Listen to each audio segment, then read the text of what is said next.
Hello, students and staff, and welcome to our Veterans Day program, compliments of our radio TV class.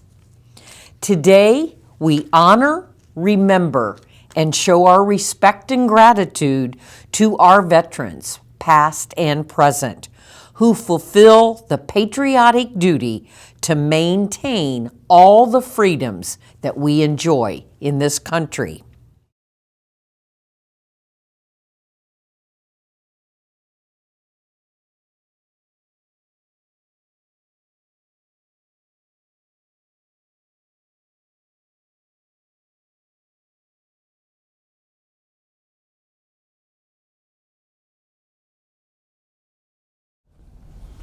Oh, say, can you see by the dawn's early light what so proudly we hailed at the twilight's last gleaming, whose broad stripes and bright stars through the perilous fight o'er the ramparts we watched were so gallantly streaming, and the rockets reclaimed the bombs bursting air, gave proof through the night that our flag was still there. Oh, say does that star-spangled banner yet o'er the land of the free and the home of the brave.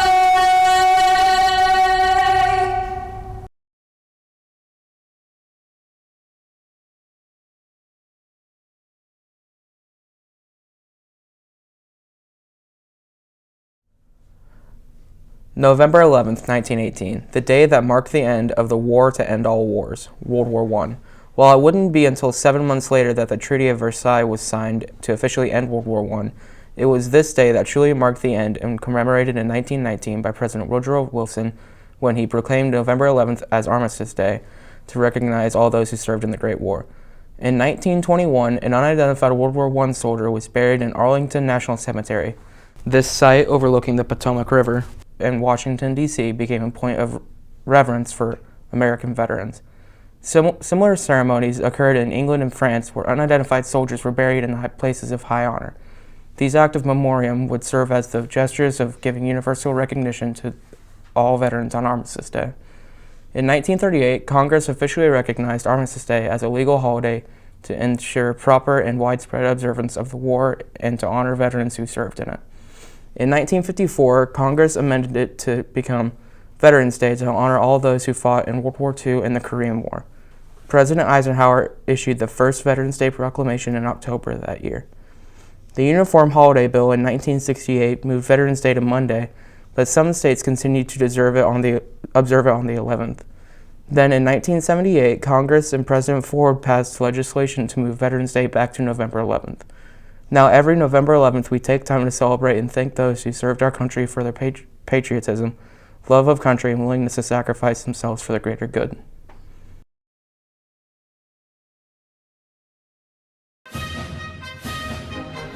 Hello, I'm Mr. Lee, and I joined the Army in 1987.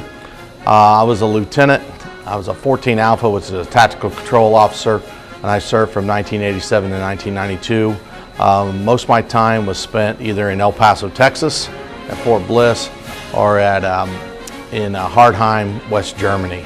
West Germany, that's how old I am. Some of the things I did was I worked on the Hawk missile system, and we were there, you know, setting up the air defense for Europe against the Russians at that time, the Soviet Union. When the wall fell, I did get to see the wall fall.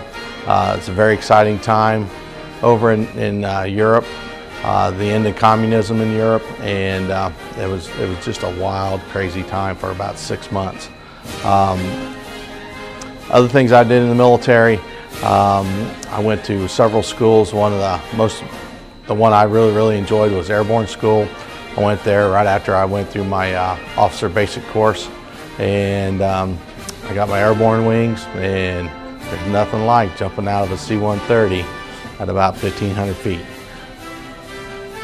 I joined the Army out of a sense of duty. My grandfather had brought me up, and we always talked about his experience in the Army and so forth, so he was a guiding influence in there. Another thing the Army did was give me an opportunity. They paid for my college education.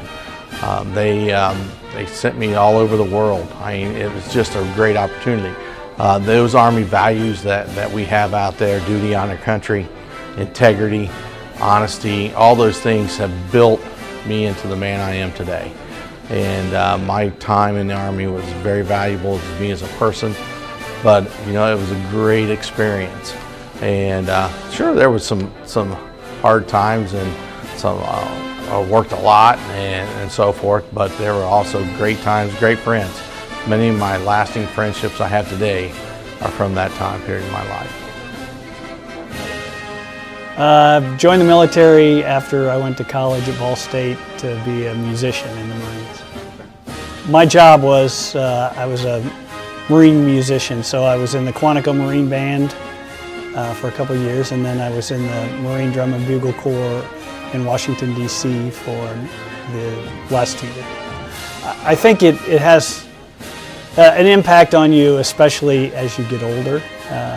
I was always patriotic when I was a kid, and I appreciated, you know, what the military did, and it was a neat opportunity after I graduated from college to actually get to perform.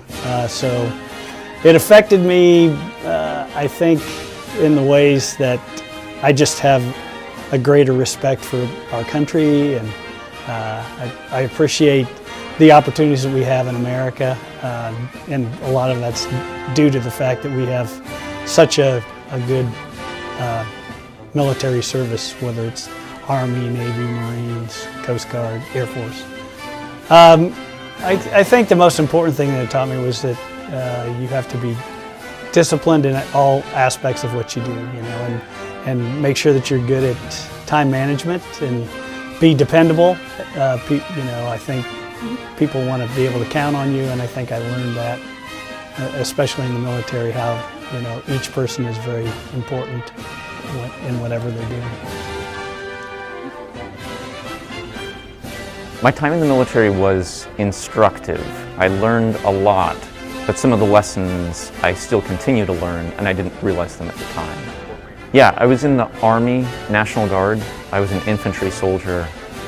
Basically, that just means I was a ground pounder. I carried a rifle.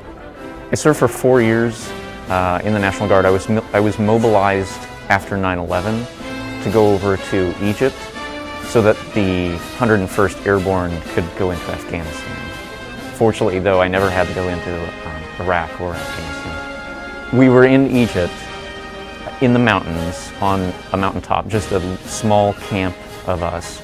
Our job was to maintain a radio system for communication across the peninsula, Sinai Peninsula. And there was an electrical storm at night, and it cut out the electricity in the camp. And we looked up and we could see the Milky Way. And I had never seen the Milky Way before.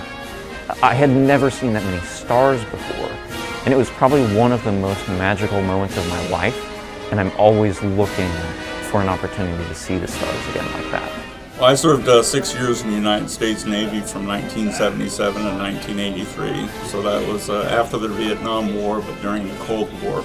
So mostly it was over in the Pacific and got to see a lot of countries, so it was a good opportunity for me to travel.